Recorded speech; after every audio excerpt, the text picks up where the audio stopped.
지금부터 거짓 사기 선동 사건으로 국민을 호도하는 YTN 공천사기 보도를 고발하는 기자회견을 시작하겠습니다. 먼저 국민 의례가 있겠습니다. 모두 자리에서 일어나 주십시오. 국기에 대한 경례를 하겠습니다. 정면에 있는 국기를 당해 주시기 바랍니다.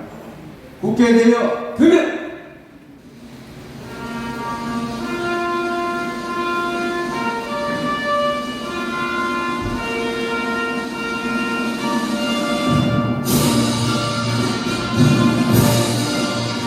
나 자랑스러운 태극기야. 자유롭고 정의로운 대한민국의 무궁한 영광을 위하여 충성을 다할 것을 굳게 다짐합니다.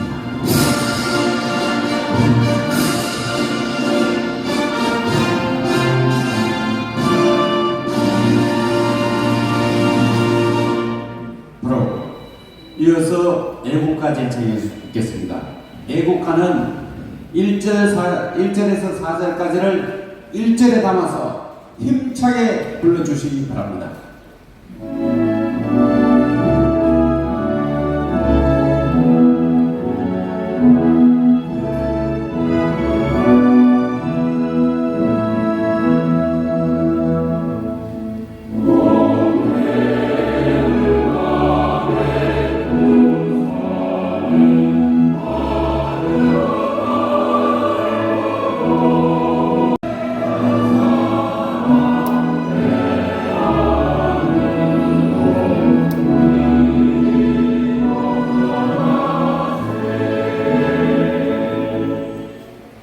다음은 대한민국을 위하여 순교하신 애국자들을 생각하면서 잠시 묵념을 올리겠습니다. 일동 묵념.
모두 자리에 앉아주시기 바랍니다.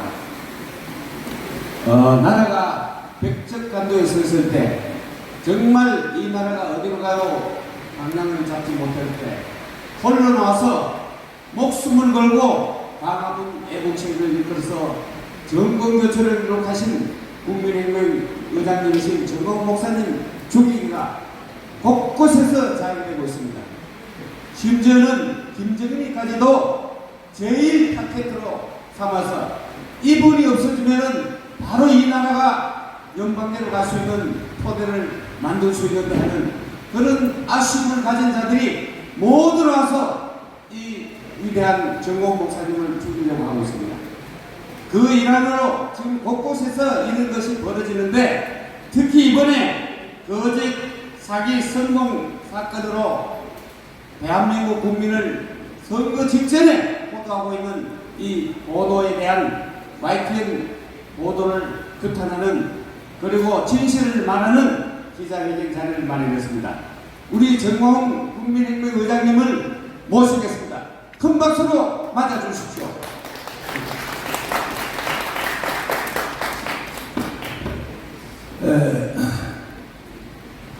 하늘에서는 지금 우박이 떨어지고 있습니다. 이러한 상태에서도 우리 언론사 여러분들이 많이 참석해 주시는 데 대하여 감사드립니다. 오늘 저는 기자회견을 통하여 두 가지를 언급하려고 합니다. 첫째는 이 거짓 선동 사기 언론, 여기에 대해서 제가 말씀드리고, 두 번째는 이것을 방지하는 대책에 대하여 제가 또 말씀을 드리고자 합니다. 존경하는 5,300만 국민 여러분, 그리고 30만 목회자, 25만 장로님, 세례를 받은 1,700만 세대교인 여러분, 군번을 가진 1,200만 우리 제한군인의 회원 여러분, 제가 심각한 심정으로 제가 여러분에게 말씀을 드리겠습니다. 이렇게 말씀드리면 저를 보고 너무 앞서간다 이렇게 말할 줄 몰라도 대한민국은 지구촌에서 사라집니다. 그 이유는 지금 국민의 절반이 거짓의 60% 가까이가 거짓에 속아 있습니다. 사람으로는 이재명과 한동훈 때문에 반드시 대한민국을 망하게 되었습니다. 이 말이 이해가 안 되시는 분들은 공부를 좀 더 해야 됩니다. 원래 대한민국이 없어질 수밖에 없는 상태는 문재인 대통령의 초기 때였습니다. 저는 선지자로서 그 사실을 먼저 간파했기 때문에 한기총 대표회장으로서 사람이 오래 사는 게 중요한 것입니다. 한국 교회와 조국 대한민국을 위하여 생명을 던질 때는 정확한 시간에 생명을 던져야 된다 하고 감옥운동을 주도했습니다. 그 결과 저는 3번의 감옥 사료를 했습니다. 왜? 자기들이 하려고 하는데 동의를 하지 않는다고 하는 이유 때문에. 여기에 누가 동조했느냐? 언론사들이요. 특별히 공중파, KBS, 정광훈의 사생활 탐구라는 이 프로를 만들어서 1년에 40분 이상 보도를 했습니다. 일개 종교인을, 일개 목사를 나를 죽이려고 KBS에서 40분 이상씩 편집을 해서 저를 보도했습니다. 왜 그랬을까요? MBC 방송 보십시오. CBS 로컬 뉴스 보십시오. 그리고 내가 감옥에 있을 때 직접 텔레비에서 봤는데 SBS가 한 20분 동안을 보도하는데 정광훈 가짜 신학교를 만들어서 지금 기독교인들을 혼란시키고 있다. SBS 했어요? 안 했어? 내가 하는 청교도 신학이 가짜 신학교입니다. 한국에서 최고의 신학자들이 지금 장로의 신학대학 현직 교수인 김철홍 교수, 총신대 최고의 역사학 교수 서유원 박사님, 그리고 주경신학 중에서도 오세훈의 최고의 권위를 가지고 있는 변승복 교수, 그리고 내 친구 손흥재 목사님, 기다성 같은 이런 분들이, 유금주 교수, 한국의 최고입니다. 전부 다 이게 외국 가서 박사님 받아온 사람입니다. 이런 분들이 주도하는 이 지금 청교도 신학을 사이비 신학이라고요? SBS로 사과하십시오. 그리고 저보고 사이비 교단을 만들었다고 했어요. 저는 아직까지는 교단을 안 만들었습니다. 내가 선거 끝나고 정말로 한국교회 전체가 참여하는 교단을 만들어 볼까 생각 중입니다. 왜? 이 상태로는 한국교회가 역사적 사명을 감당할 수 없기 때문이다. 아직까지는 안 만들었어요. 그런데 내가 감옥 갔을 때 3년 전에 이미 벌써 사이비 교단을 만들었다고 했어요. SBS 책임지시라고. 우파, 특별히 또 종편, YTN, JTBC 이 사람들은 왜 나를 죽이려고 할까 이렇게. 이 역사의 배경을 찾아야 됩니다. 이것은 민노총이 가지고 있는 언론 노조 때문에 이렇게 된 겁니다. 그러면 민노총이 가지고 있는 언론 노조는 북한의 영향력을 받는 것 다 알고 계시죠? 이번에 일어난 YTN의 거짓 사기 선동 언론 사건도 이거는 나는 최후는 북한의 짓이라고 보는 겁니다. 그러면 구체적으로 YTN이 이번에 거짓 사기 선동 조작 사건을 보도한 것에 대해서 말씀드리겠습니다. 이것은 제가 유동규 열사 인천 계양 을구에 사무실 오픈식을 하러 갔는데 저는 몸이 안 좋기 때문에 안 가려고 했어요. 근데 꼭 와서 축사를 해가지고 갔습니다.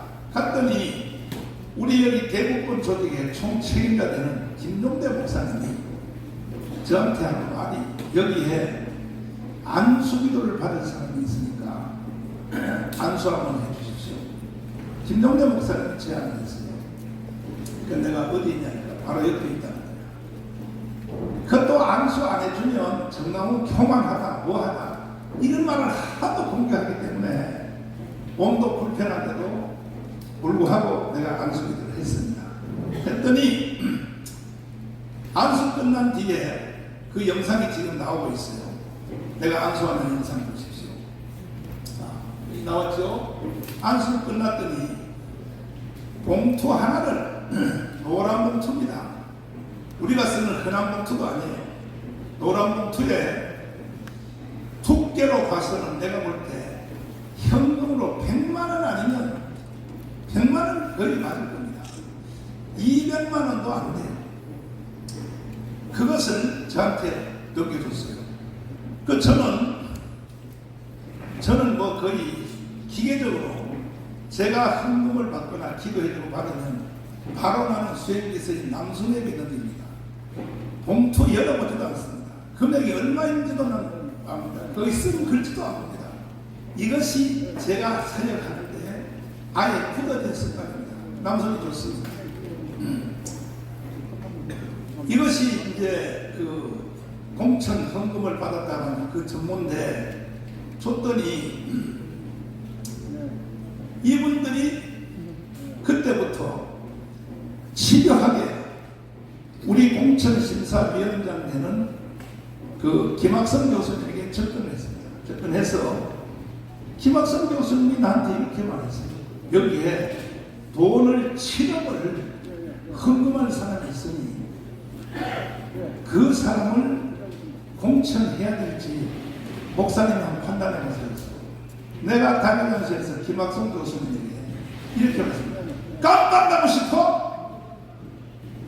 나는 선거의 심부름을 5년 해봤어. 5번 해봤어. 5번.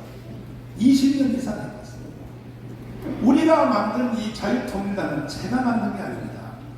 조용기 목사님, 여의도 순복음교회, 그리고 CCC 총재인 김용문 목사님이 만들어서 정광훈 장경동한테 심부름 시킨 겁니다.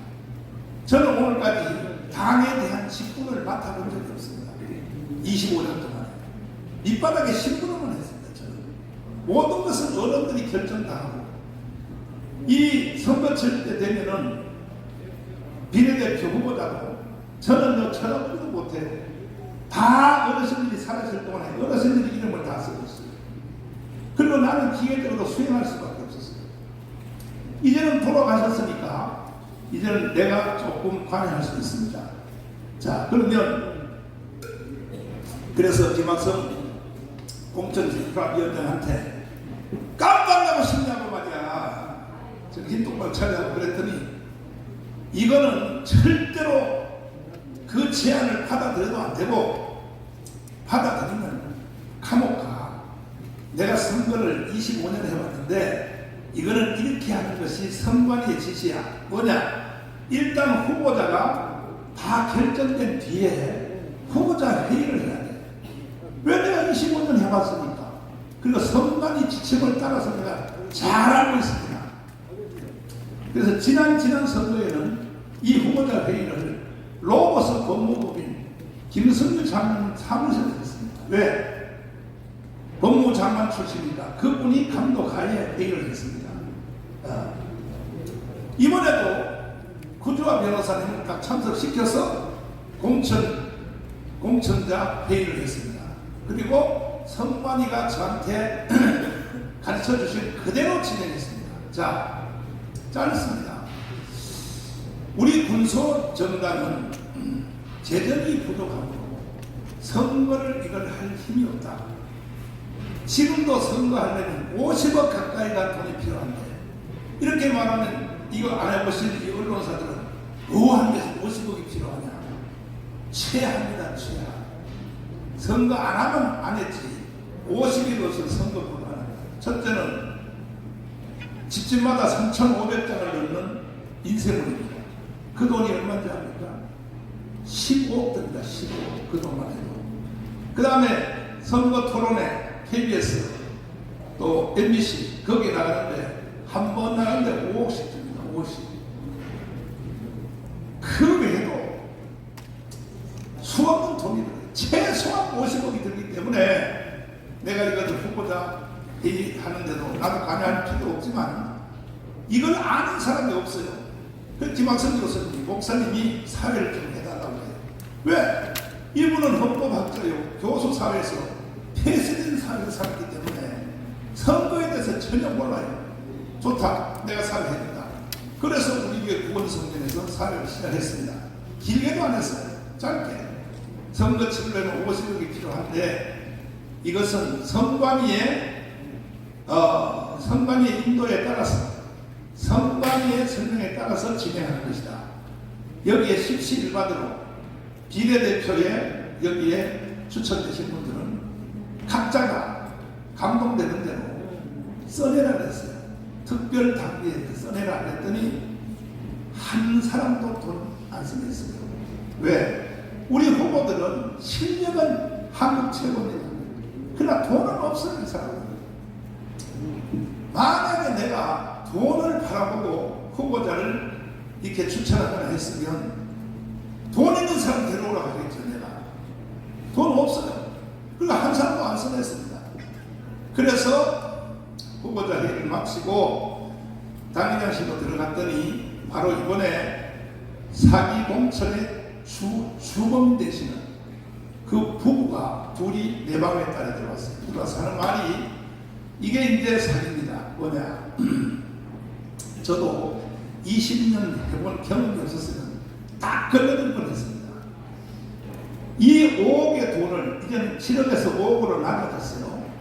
5억의 돈을 목사님한테 직접 줄 테니까 자기를 공천해달라 이렇게 제안했습니다. 내가 거기서 넘어갈 것 같습니다. 절대 불가능해. 깜빵 가요. 돈 준 사람도 깜빵 가고 받은 나도 깜빵 가. 이거는 선거법에 안 되게 돼 있어. 어디라고 이런 소리를 하냐고. 한 가지 방법은 아까 내가 후보자 회의할 때 특별당비를 써내라 그랬죠. 그 원리에 따라서 당 통장 계좌번호로 딱 방법이 하는 거예요. 거기다가 특별당비를 거기다가 입금을 하십시오. 그러면 이것이 공천하는데 참고사항이 될 수 있습니다. 이렇게 하고 내가 한마디로 거절했습니다. 그랬더니 그날은 쫓겨나갔어요. 그 다음에 두 번째 날 찾아왔어요. 찾아와서 하는 말이 계약서를 하나 가져왔어요. 계약서. 그 계약서는 뭐냐? 선거 끝난 뒤에 자기들이 정광훈 목사에게 5억을 빌렸다 하는 그 계약서를 가져왔습니다. 그래서 이건 선거 끝난 뒤에 우리가 목사님한테 5억을 빌렸으니까 그러니까 이걸 갚는 형태로 목사님한테 직접 돈을 주면 되지 않느냐 하는 서류를 만들어 왔어요. 나는요 서류 보다가 처음 봤습니다. 한마디로 거절했습니다. 안 된다니까요. 정말 선거 끝난 뒤에도 누가 선관위에 신고하면 이거 수사합니다. 반드시 선거 끝났다고 그것이 끝난 게 아닙니다. 깜빡하고 싶어요? 절대 안 되고, 돈을 공개적으로 당 특별당비 당의 계좌번호로 돈을 넣는 길밖에는 없습니다. 그 다음에 하는 말이에요. 그러면 당비를 특별당비를 5억을 넣으면 나를 입당식을 해주겠냐는 거예요. 그러면 공천은 뒤로 미루고라도 입당식은 당연히 하지. 돈 안 낸 사람도 입당식 다 해주는데, 지금 뭐 단체들도 어마어마한 단체들이 뭐 연예인 단체, 여기 월남전 파병영사 할 것 없이 하루에 수없는 단체들이 입당식을 하고 있어요. 그걸 해달라는 거야.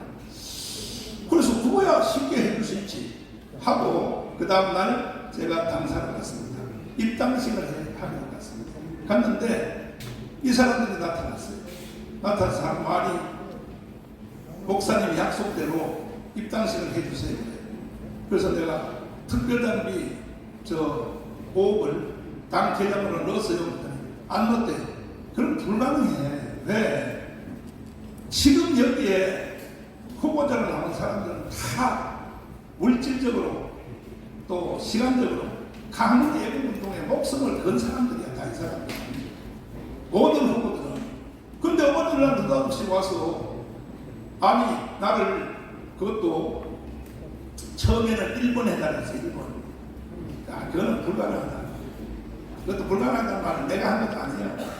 전국 김학성 교수님을 통하여 내가 들은 얘기야.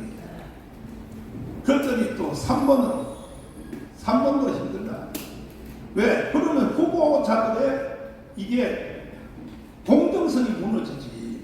이 사람들은 눈이 오나 비가 오나 감옥광장에 와서 5년 동안 함께 생명을 걸고 투쟁했던 사람들인데, 어느 없이 느닷없이 와가지고, 아니 자기를 나중에는 5번에 해달라. 그러나 모든 당이 다 그렇게 하고 있어요. 특별당비 없는 정당은 하나도 없어요. 단 하나도 없습니다.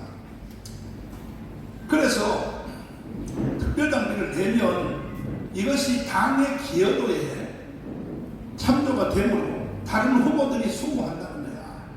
저 사람은 특별당비를 5억을 냈으므로, 그러므로 우리는 후보자가 뒤로 밀려도 괜찮다. 설득을 할 수 있다는 거죠. 그래서 내가 물어봤어요. 당사자한테 5억을 넣었냐니까 안 넣었다는 거예요. 그러면 이거는 오늘 입당식도 불가능해 했더니 소리를 지르며 그때부터 완전히 발작을 뜨는데, 그래서 경찰이 또 왔습니다. 와! 공천 헌금을 강요한 이런 정당은 정당이 아니라고 막 소리를 질러요. 그래서 도대체 이 사람들이 왜 이러나 하고, 처음으로 소개한 김병대 목사님한테 전화를 해봤어요. 아니 이 사람이 소개를 했는데 이 사람 누가 소개했어? 그랬더니 세종시에 있는 만부장 목사님이 소개했다는 거야.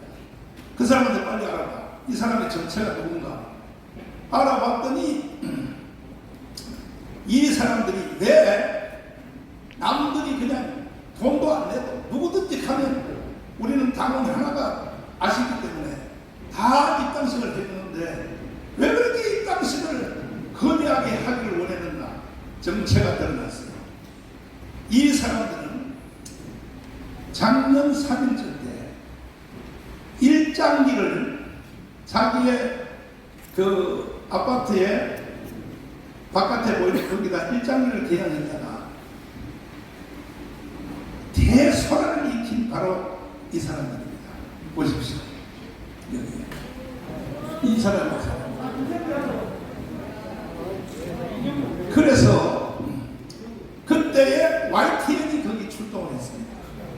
출동해가지고 그때에 YTN 기자하고 친하게 됐습니다. 이 사람이. 자, YTN 기자하고 찍은 사진 한번 보십시오. 이 사람이 YTN 기자입니다. 그때부터 YTN 기자하고 벌써 협력 관계에 들어갔다고 나는 합리적 의심을 하는 겁니다. 그런데 이번에 이 사고를 일으킨 것은 뭐냐? 이미 우리 당에 입당도 하기 전에, 당에 소리도 넣기 전에 이들이 자유통일당의 이름을 도용해서 사무실에서 이러한 퍼포먼스를 했어요. 그 내용을 보십시오. 아니 이거 자유통일당 정량 정책에 대하여, 아니 이분들이 정신이 좀 나간 사람들이지, 아니 당에 관계성도 없는 사람들이 당의 행사를 자유통일당의 정강 정책 해가지고 거기는 뭐 별걸 다 써놓고 이런 행사를 했단 말이야. 그러니까 그것을 합리화시키기 위해서 늦게 존경하는 뭐예요? 한번 틀어봐 줄래 그러면? 자기들끼리 쇼한 거. 존경하는 국민 여러분, 당원 동지 여러분, 애국 동지 여러분, 무거운 책임감을 가지고 겸허히 대한민국 앞에 선언하기 위해 이 자리에 섰습니다. 본인이 하여는 제21대 총선 예비후보 등록을 마치고 본 자리에서 국회의원 출마를 선언합니다. 대한민국의 해군으로 드넓은 바다를 지키던 저는 문재인으로 인해 나라가 위태하여 무너진 것을 눈앞에서 여실히 보게 되었. 여기 보세요. 여기 보증금 없는 세종시 지방법원 의사관, 여기 보면요, 반려동물 뭐 보호법 이런 것을 자기들 마음대로 떠들어대 있어요. 이것이 우리 당과 공식적인 접촉도 있기 전에 이런 짓을 한 거예요. 이거는 당의 이름을 도용한 거죠. 아시다시피 지구당에 설지라도 중앙당의 통제 없는 행사는 불가능한 겁니다. 이런 짓을 해놨기 때문에 이것을 합리화시키려고 당의 입당식을 해달라고 저한테 매달렸다는 것은 이제 나중에 정체가 다 드러난 것입니다. 그래서 소란을 피우고 막 난리를 치니까 그때서 막 소란을 치니까 경찰을 불렀습니다. 경찰을 불러서 몸싸움하는 과정에서 우리 송삼대 교수님하고 몸싸움도 일어나고 했습니다. 그런데 즉각적으로 YTN이 왔어요. 이 YTN과 미리 공모했다는 나는 합리적 의심을 하고 있습니다. 와서 그들하고 기자회견을 했어요. 하는 내용이 뭐냐? 첫째, 계양에서 자기가 전광훈한테 안수기도를 받으려고 1억의 수표를 줬다. 1억짜리 수표를 줬다 했습니다. 잘 들어보세요. 그래서 내가 남순이한테 물어봤습니다. 왜? 나는 현금을 안 보니까. 너 정말 그 봉투 받은 게 1억이냐? 남순이가 깜짝 놀라는 겁니다. 그 얼마 받았냐? 글쎄 100만 원짜리로 한 100만 원 정도 두께가 노란 봉투입니다. 이거는 다 본 사람입니다. 김종대 주위에 있는 모든 사람들이 다 본 것입니다. 그 정도의 금액이지 않겠냐? 그러면 남순이는요, 돈을 받으면 전부 다 기록을 해요. 헌금한 사람은. 제일 기준을 500만 원 이상 받은 헌금은 핸드폰 번호, 그 사람의 이름, 이걸 다 쓰라 그래요. 봉투에 다 쓰라 그래서 이게 받아요. 근데 남순이가 와서 기록을 보니까 없는 거야. 이거는요, 남순이의 메모에도 없는 걸 보면, 그러면 남순이가 받으면 이건 교회 지정부로 또 넘겨요. 그래서 지정부장 우리한테 물어봤어요. 1억짜리 수표를 지정부에서 본 적이 있나? 없다는 거예요. 그랬더니 이걸 우리가 강력하게 반박을 했더니 이제 말을 비틀었어요. 1억짜리 수표가 아니고 10만원짜리 수표로 1억을 줬다. 그래서 내가 그랬어요. 그러면 10만원짜리 수표를 어느 은에서 찾았냐? 이것을 내가 한번 물어봤어요. 물어봤더니 한 말이 ATM기 기계에서 세 군데서 나눠서 출력을 했다는 거예요. 그럼 나는 뭐 ATM기가 뭔지 난 잘 모르니까. 그럼 내가 물어봤더니 ATM기 기는 하루에 600만 원밖에 못 찾는다는 거예요. 그럼 세 군데서 나눠서 뽑았다. 그래도 3, 6, 18, 1,800만 원밖에 안 되는 거예요. 또 거짓말을 해서. 그래서 이걸 가지고 강력하게 우리가 반론을 폈더니 지금 와서는 또 뭐라 그러냐. 수표로 준 게 아니고 현찰로 줬다고 했어요. 현찰로. 그러면 현찰로 줬을 때도 은행에서 찾을 돈이 있지 않느냐. 그 은행을 근거를 대라. 그 다음에 현찰로 준 1억이라면 그 두께가 가방으로 한 가방입니다. 한 가방. 그랬더니 어제 또 최종적으로 말을 어떻게 바꿨냐. 사실은 1억을 준 게 아니라 1,000만 원을 현찰로 줬다. 자, 보세요. 1,000만 원 현찰로 또 바꿨어요. 말을 4번을 바꿨습니다. 그래서 내가 지금 500만짜리 1,000만 원을 내가 지금 이걸 가지고 왔습니다. 이게 바로 1,000만 원 두께입니다. 5만 원짜리, 5만짜리 이 현찰에 이게 두께가 됩니다.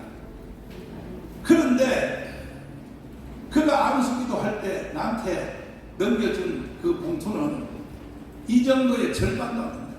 노란 봉투, 일반 봉투가 아니에요. 노란 봉투요. 자, 그래서 지금은 1,000만 원짜리 현찰로 줬다고 이렇게 지금 말을 바꿨으면 이걸 YTN에다가 자기들이 그대로 다시 재설명을 했어요. 그럼 YTN이 처음에 이 사람의 진술대로 보도한 내용 그대로 이 사람이 자기가 오해했다, 자기가 틀렸다 하는 것에 대하여 YTN이 보도를 해야 돼야 말이에요. 이걸 보도해달라고 우리 쪽에서도 신청을 했어요. 못 해준다는 거야. 못해. 이 YTN은요 반드시 문 닫게 해야 돼요.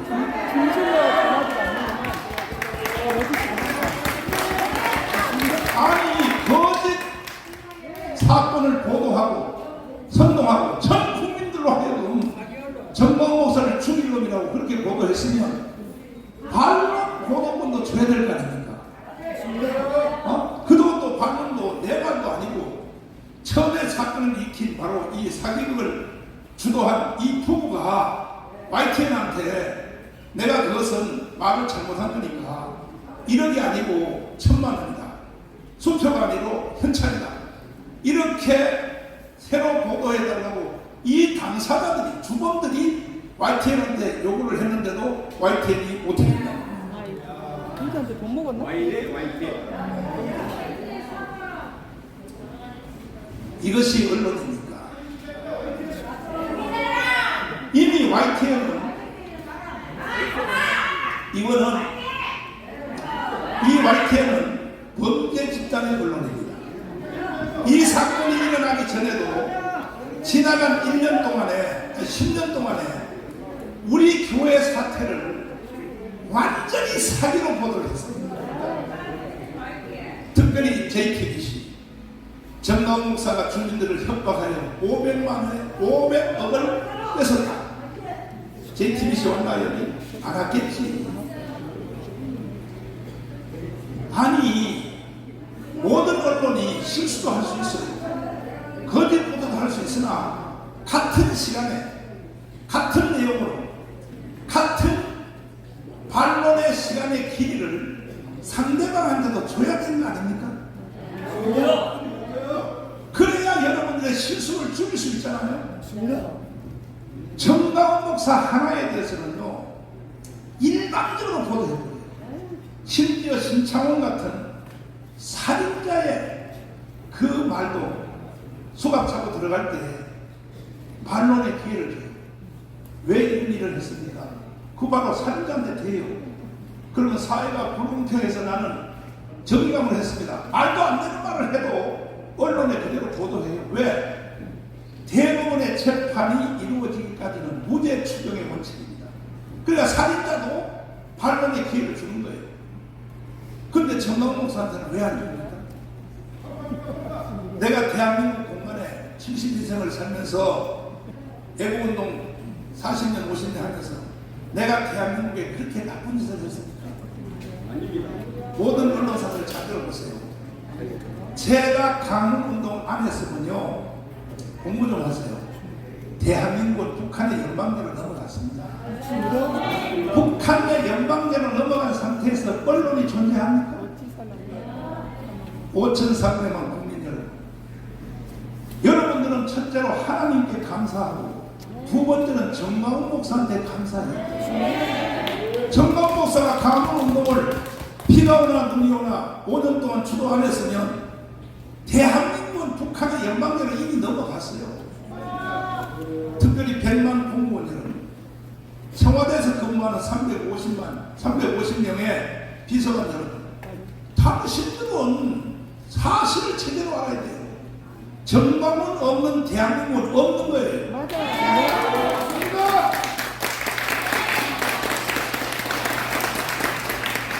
그래서 우리는 강운동을 통하여 윤석열 대통령을 당선시켰습니다. 정권교체를 이루어졌습니다.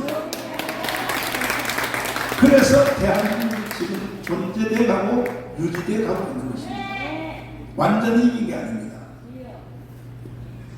5년 임기됐을 뿐입니다. 그러나 윤석열 대통령은 집권한 지 1년 만에 알게 됐습니다. 아하, 이 대한민국이 위험해졌구나 하는 것을 대통령이 알게 됐다는 것을 연설에서 직접 표현했습니다. 그러나 이렇게 하여 살려낸 대한민국이 또 이재명 때문에, 한동훈 때문에 결국은 대한민국은 없어지고 북한 연방제로 가기 직전까지 왔으니, 이런 상태에 있는 이 대한민국을 우리가 또 구경만 할 수 있습니까? 저는 목숨 걸고 내일 토요일 1시부터 가문대회를 다시 진행하려고 결정했습니다. 이거는 정치도 아니요, 이거는 뭐 사회운동도 아니요, 대한민국의 생존의 문제를 걸고 나는 이 사태를 막아낼 것입니다. 존경하는 5,300만 여러분, 국민 여러분, 30만 목회자 여러분, 그렇게도 내 말이 귀에 안 들립니까? 25만 장로님 여러분,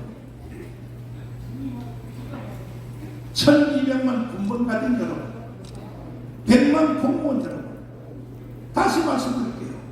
정광훈이 없으면 대한민국은 이미 끝난 거예요.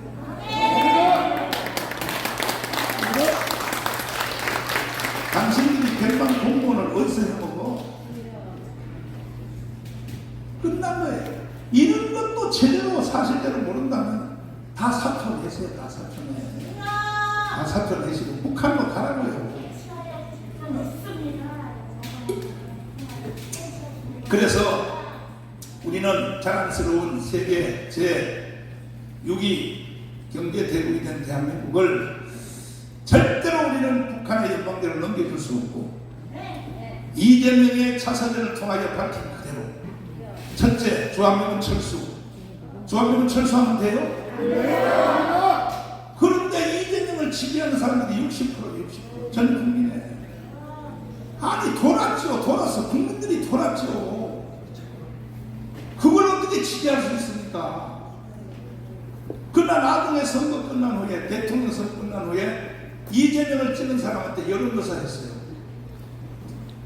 기자들 잘 들으세요. 주한미군을 철수하면 되냐 안 되냐 물었더니 93.8%가 주한미군은 철수하면 안 된다고 대답했어요. 누가?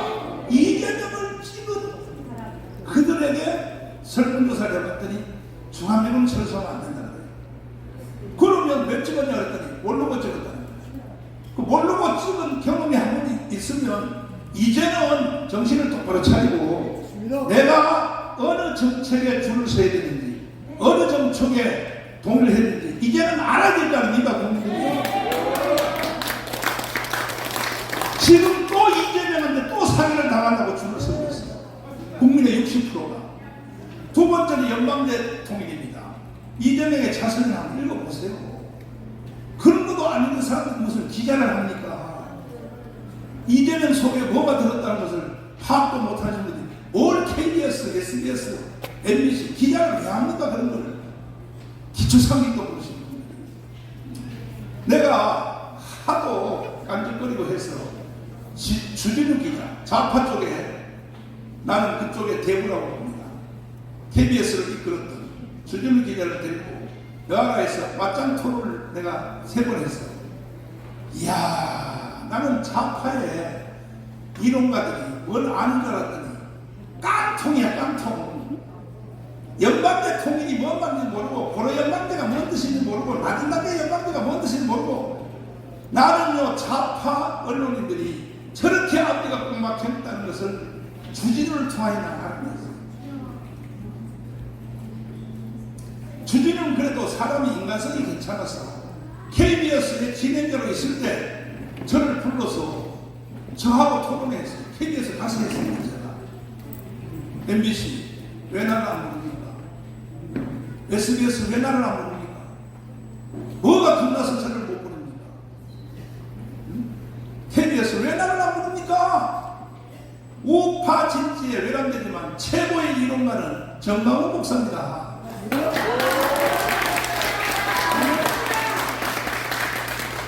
뭐가 겁나서 나를 안 부릅니까? 수백 개의 종편 언론사들 왜 나를 안 부릅니까? 그러고도 당신들이 A채널, 조선TV, 그 다음에 또 MBN, 당신들이 우파 언론사라고 할 수 있습니까? 정방운도 못 보는 사람들이 뭐를 말이야. 정신들 나가는 말이야. 그럼 왜 정방운을 겁나서 못 부르냐? 내가 딱 나가면 사실을 정확하게 국민들에게 알릴 수 있어요.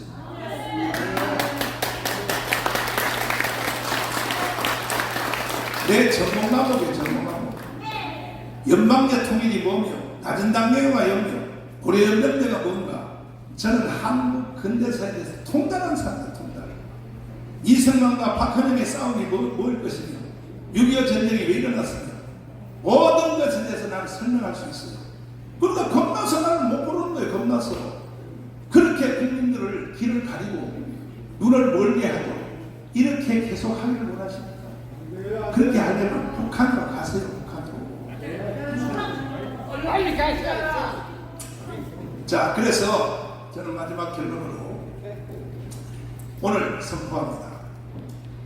거짓, 가짜 언론을 선동하는 언론사들에 대하여 감시단을 우리는 조직할 것을 선포합니다.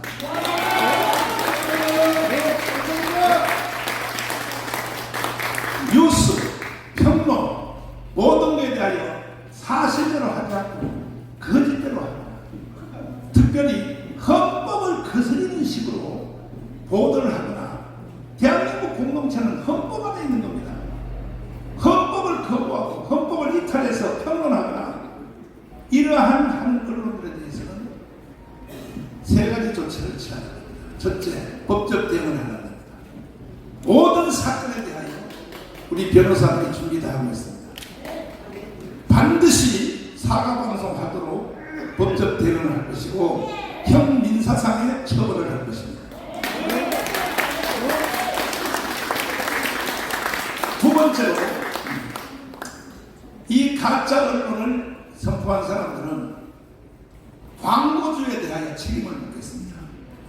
이번에 YTN에 내 걸 보도하면서 왜 나를 언급하면 막 시청률이 높아거든요. 그리고 뒤에 광고를 붙여요. 대기업 광고입니다. 이 가짜 언론사에다 광고를 하는 기업은 우리는 그 모든 것을, 물건을 사는 것을 불매운동을 진행합니다. 한번 붙어보자고요. MBC, JTBC, 나도 한번 붙어보자고. 이미 당신들은 붙어놨지? 왜 붙어놨는지 알아요? 가짜 언론을 계속 보도하니까 광고주들이 안 붙어도 당신들 붙어놨지. 났잖아. JTBC 부도 났잖아요. 왜 부도 났잖아요? 한두 번 속지 안 속아요. 가짜 사기 사건을 계속 보도하고 그중에 주범이 정강훈 죽이기로 계속 하니까 결국은 거기다 누가 광고하겠습니까? 그래서 부도 난 겁니다. 이제 내가 문을 닫게 해드릴 테니까 JTBC와 MBN에 대하여 사건별로 가짜 언론을 선동 보도하는 이 사건에 대해서는 거기에 앞뒤에 광고 붙이는 회사들은 불매운동을 나는 강력하게 추진하여 대한민국의 언론을 나는 바로 잡겠습니다. 대한민국에 살면서 대한민국을 거부하는 이런 언론을 왜 하냐는 거예요. 한 가지 추가로 이건 내가 인용하려고 하는 것이 아니라 사실입니다. 아니 윤석열 대통령을 선거해서 뽑았다면 그러면 대통령 임기 동안에는 대통령의 정책에 대하여 언론이 사실 그대로 보도해야 될 거 아닙니까?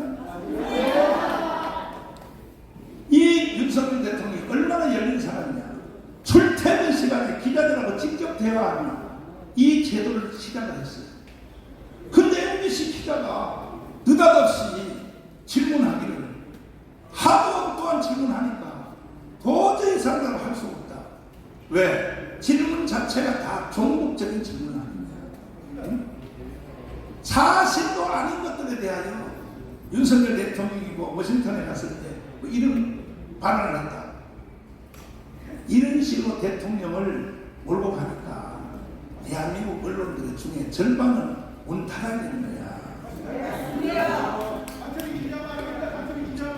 헌법이 명령하는 헌법 3조 거기에 대해서 우리나라 헌법은 자유민주주의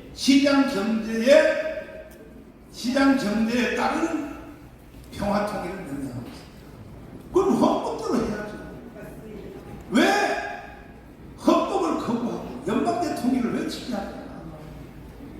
그래서 윤석열 대통령에게도 제가 요청이 있습니다.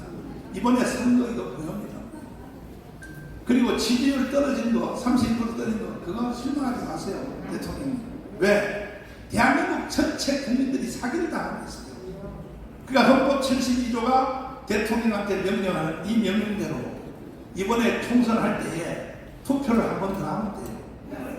헌법 72조 한번 띄워봐요. 뭐라고 해놓습니까? 없어요? 되어 있어요? 보세요. 이건 대통령에게 주어진 임무면서 책임이면서 대통령은 이렇게 해야 되는 거예요.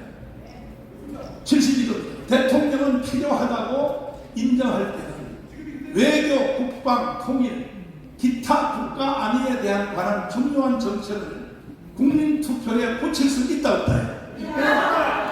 그러면 지금같이 국가 안위 그 다음에 이런 같은 지금 같은 위기가 어디 있습니까?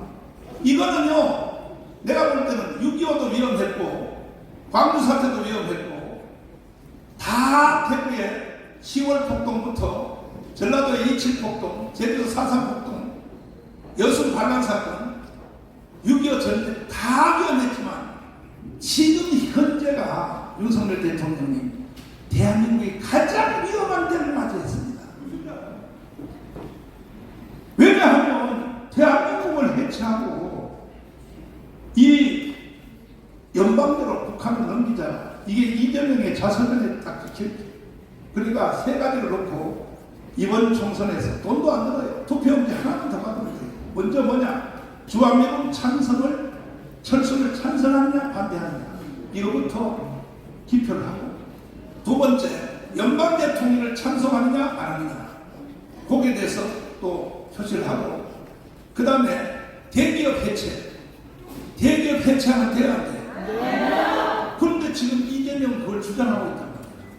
그래서 선거철 되니까 다 감춰놓고 윤석열 대통령은 남은 3년 다 하면 안 된다.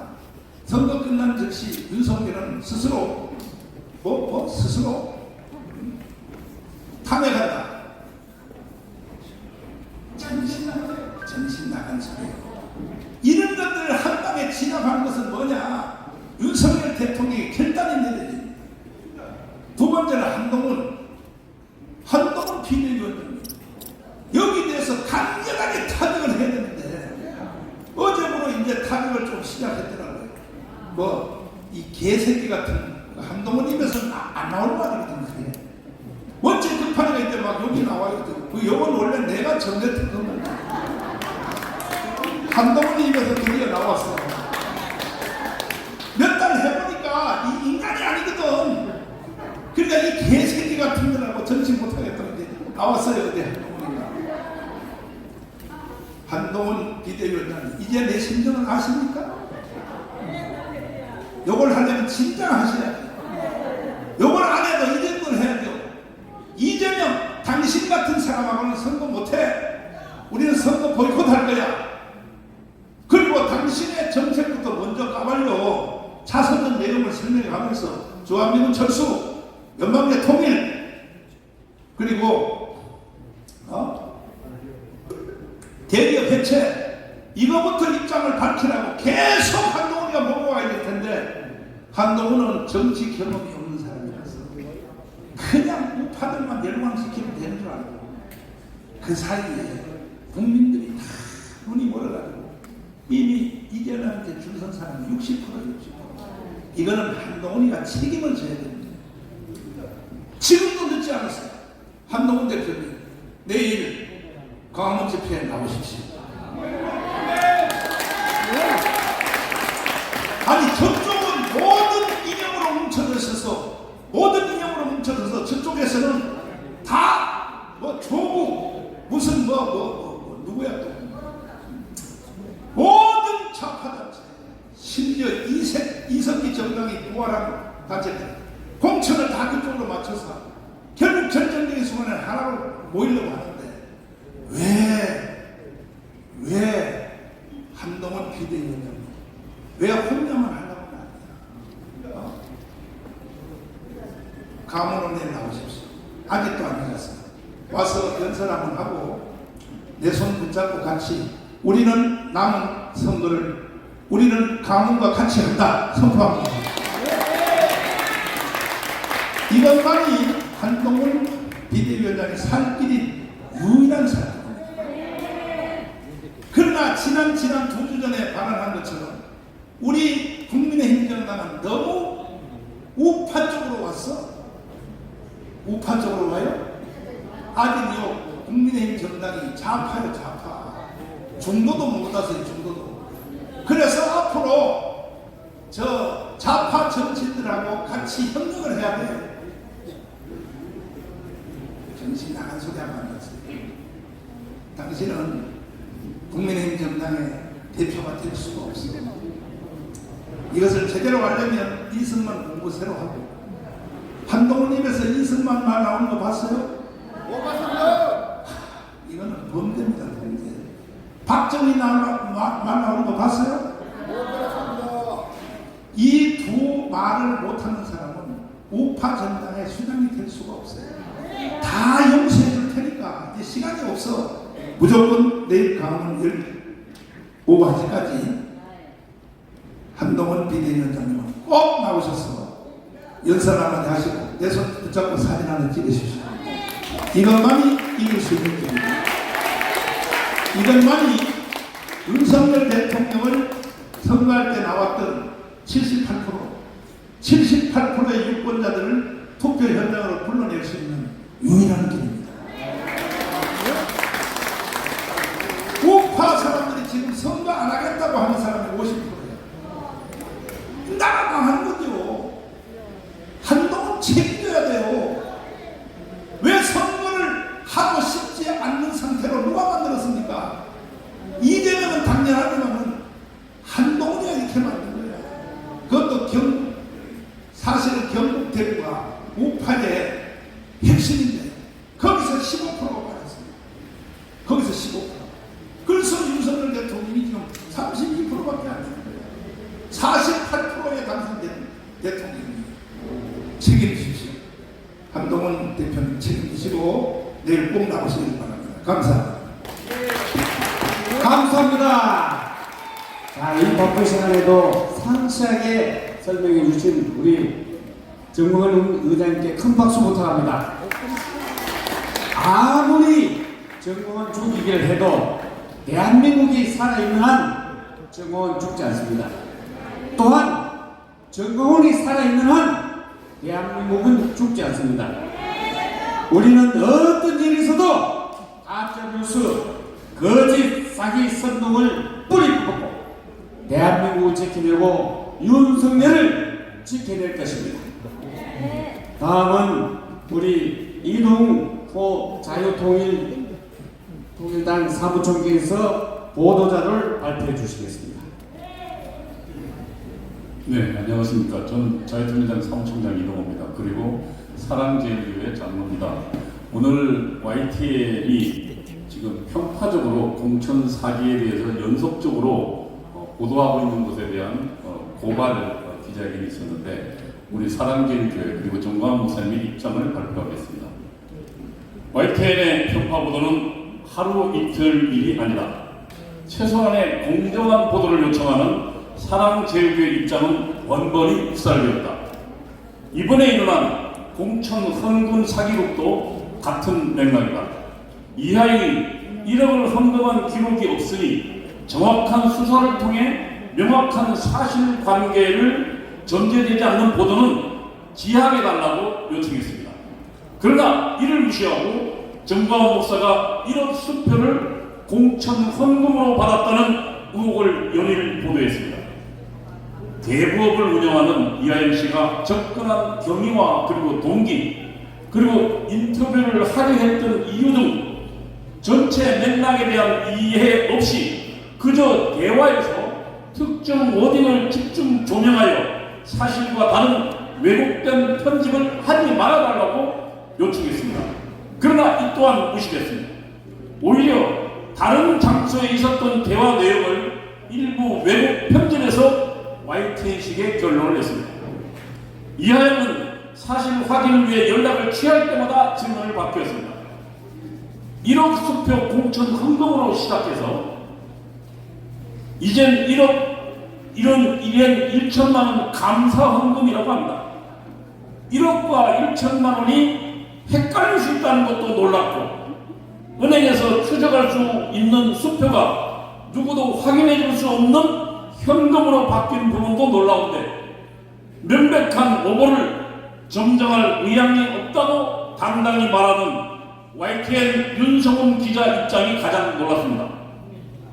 편향된 시각과 불충분한 취재로 인한 오보를 정정할 용기가 없는 것이면 다행이지만 대한민국 방향을 결정하는 이 중대한 선거를 앞두고 이 시점에 일부의 녹취를 왜곡 편집하여 보도함으로써 조직적으로 YTN이 선거 개입을 하려는 것이 아닌가는 의혹이 듭니다.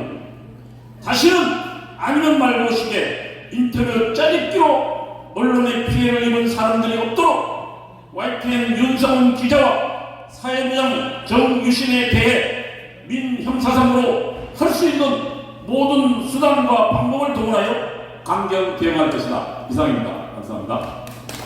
네, 감사합니다. 이동호 사무총장님의 보도자료 내용이었습니다. 다시는 왜곡 보도, 거짓 보도, 선동이 없는 세상을 만들어야겠습니다. 이번에는 대변인 구조 변호사의 보충 설명이 있겠습니다. 네, 구주화 변호사입니다. 사건 경위는 목사님께서 다 상세히 말씀하셨고요.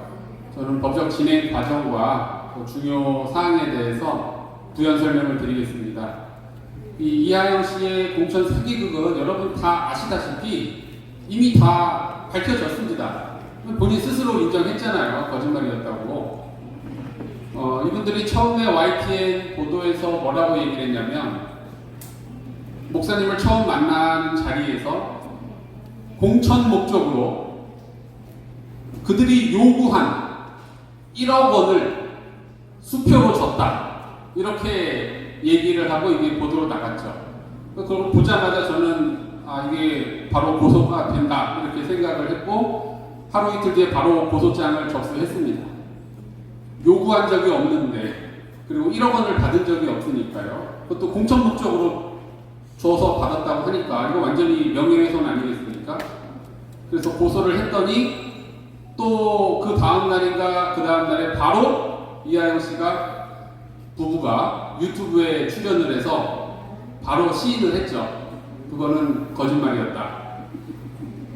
공천 목적으로 준 게 아니고 그냥 기도 목적으로 줬고 1억 원이 아니다. 뭐 본인들은 1,000만 원이라고 지금 얘기를 또 10분의 1로 낮췄습니다. 그렇게 바로 꼬리를 내렸죠. 자, 누가 처음 보는 사람에게 1억 원을 주겠습니까? 여러분 그게 말이 됩니까? 말이 안 되죠. 그리고 이하영 씨는 그 유튜브 방송에서 이렇게 말을 했습니다. 나는 사실 안수기도를 받을 때도 정광훈 목사를 싫어했다. 안수기도를 받는 그때부터 나는 정광훈 목사를 안 좋아했다. 이렇게 얘기를 했어요. 그럼 여러분 생각해 보세요. 내가 싫어하는 사람한테 굳이 세종에서 인천까지 올라와서 그들 주장에 의하면 돈 1,000만 원까지 주면서 안수기도를 왜 받을까요? 그 목적이 뭘까요? 여러분 잘 생각해 보세요. 공작의 목적이죠. 처음부터 불순한 의도가 있었던 겁니다. 여기에는. 자, 그래서 오히려 그 방송을 보니까 이하영 씨 부부가 그 담당 YTN 기자에게 전화를 해서 따지더라고요. 왜 1억이라고 했냐고 본인들이 얘기를 해놓고서는 이런 황당한 일까지 벌어지고, 그러니까 이게 거짓 보도라는 게 명백해졌으니까 우리 당에서 YTN에 요청을 했습니다. 이거 당사자도 거짓말이라는 거 인정했으니까 정정 보도를 해달라. 그러니까는 명시적으로 거부했습니다. 안 하겠다. 왜 안 하냐? 자기는 들은 대로 썼다 이거예요. 들은 대로 썼으니까 우리는 잘못한 게 없다. 그래서 정정 보도를 못 하겠다. 이렇게 답이 왔습니다. 그래서 이제는 이하영 씨 부부랑 YTN 사이에서도 뭔가 분쟁이 생길 것 같아요. 느낌을 보니까. 그리고 이하영 씨 부부는 여러분 아까 말씀드렸겠지만 작년 3.1절에 일장기를 달아가지고 엄청난 논란이 됐던 그 사회적으로 큰 무리를 일으켰던 사람들이고요. 그 일장기 사건하고 일주일 뒤에 그 남편 이정우 씨가 기자회견을 합니다. 현수막 펴놓고 기자회견하면서 뭐라고 했냐면 내가 일장기를 걸어서 이렇게 대스타가 될 줄 몰랐습니다 라고 얘기를 해요. 본인이 대스타가 됐대요. 그걸 일장기를 달아서. 그러니까 그런 분들이에요. 그분들이 뭔가 우리의 평범한 범위를 굉장히 벗어나는 그런 언행을 하는 사람들이라는 거죠. 근데 중요한 거는 그 당시에 이미 그 사람들이 YTN과 인터뷰를 합니다. 1년 전에 그 일장기 사건을 가지고. 그 말은 뭐냐면 YTN은 이미 이번에 그 공작 보도를 할 때부터 그 사람들이 그 일장기 사건의 당사자라는 것을 알고 있을 가능성이 매우 높다는 거죠. 그러면 그 사람들의 말이 도저히 믿을 수 없는 말이라는 것을 알면서도 이번에 또 그 보도를 했다라고 우리는 의심할 수밖에 없는 겁니다.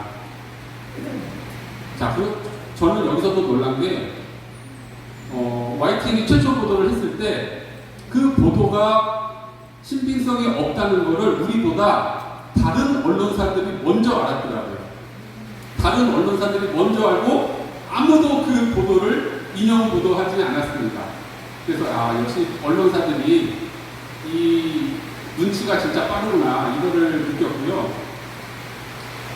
그러면 YTN은 도대체 왜 이런 공작 보도를 했을까? 여기에 동조해가지고 그 사람들이 당사에서 나와서 거의 곧바로 YTN하고 인터뷰를 했거든요. 그럼 YTN은 도대체 왜 이럴까? 모든 게 다 언론 노조에서 일어나는 것이고 그 언론 노조의 위에는 어디가 있습니까? 민주노총이 있죠. 그리고 민주노총의 조직국장이었던 사람이 바로 석권호 씨고, 그 석권호 씨는 지금 어디에 있죠? 네, 감옥에 있습니다. 국가보안법 위반 혐의로 북한에서 지령을 받았다는 혐의로 감옥에 가 있어요. 그러니까 북한 지령 받는 사람들이 민주노총의 조직국장이고, 그 밑에 언론 노조 모든 언론사들이 지금 있고, 거기에 지시에 따라서 사실상 움직이고 있는 겁니다. 그래서 이 사건이 우리는 굉장히 지금 심각한 상태로 보고 있는 것이고, 지금 당 지지율이 뭐 거의 5% 가까이 지금 올라가고, 뭐 이렇게 되니까 언론사들이 이렇게 공작을 부리는 게 아닌가 이렇게 생각을 하고요.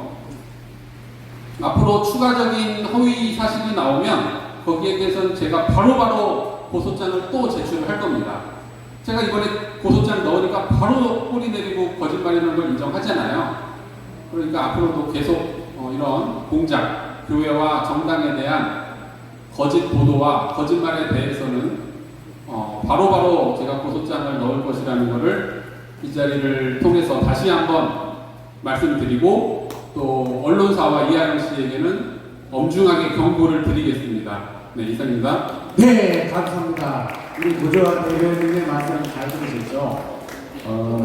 이번에 이 거짓 선동 외국 보도 사건을 좀 잘 정정해서 제대로 좀 보도해 주시기 바랍니다. 마지막으로 우리 이정민 전 국방차관님 모셔서 마무리 발언 듣고 기자회견을 마치도록 하겠습니다.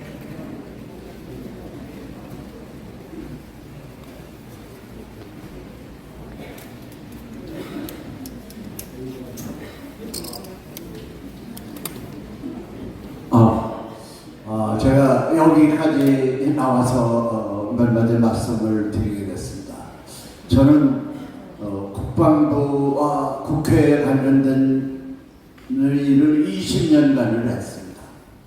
그리고 국방부에서만 해도 제가 14년 반을 근무를 했는데, 국방부 취직 기자단은 30명이 넘습니다. 그래서 저는 이 공직을 하면서 이 언론과 계속 일을 같이 했습니다. 이 언론이 우리나라의 민주주의 시장 경제를 발전시키는 데 큰 공헌을 했다는 것을 저는 잘 알고 있습니다. 그러나 이 언론은 이 국민을 제대로 궤도를 해서 모든 것이 사실대로 알려지게 하는 그런 큰 책임이 있습니다. 제가 경험한 것을 몇 가지 말씀드리면은, 어떤 언론이라고는 얘기 안 하셨는데, 그 언론이 허위 보도를 하고 그 국방부에 큰 해를 끼치는 일을 했어요.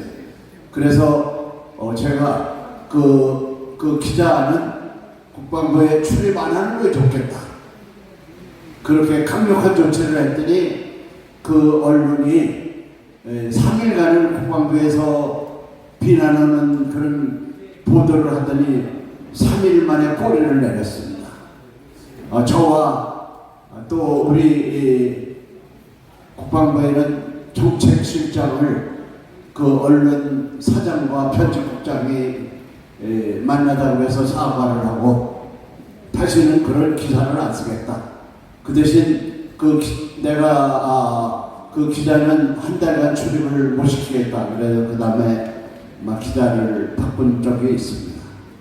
그리고 모든 언론이 율곡에는 비리가 있다고 그렇게 크게 보도를 했습니다. 근데 국회에서 국방위가 열릴 때 내가 이 여의도에 있는 그 기자들을 모아가지고 사실대로만 보도를 해달라. 그래서 사실대로 보도를 한 결과 우리 율곡이 제대로 발전해가지고 K방산, 지금 대한민국을 먹고 살리는 큰 역할을 하는 겁니다.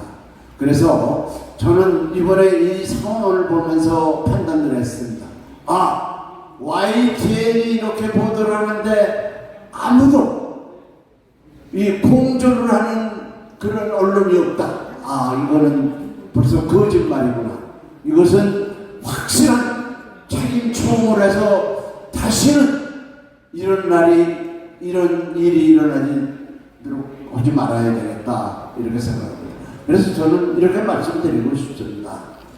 이 언론 정말 사실대로 보도를 해야 됩니다.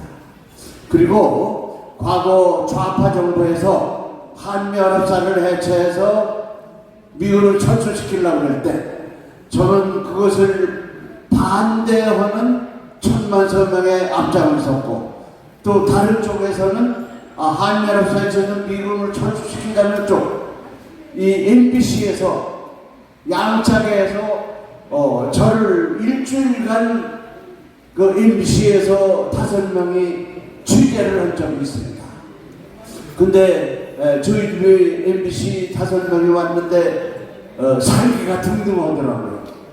근데 저하고 일주일을 같이 취재를 하고 마지막에 제가 이 차 한잔 먹고 가라 그랬더니 뭐라고 그러냐면은, 아니 저는 이 MBC에서 이걸 취재해서 60분간 방송을 하려고 그랬는데 저하고 일주일 댕겨 보니까 한미연합사를 해체하면 안 되겠다는 생각이 들었습니다.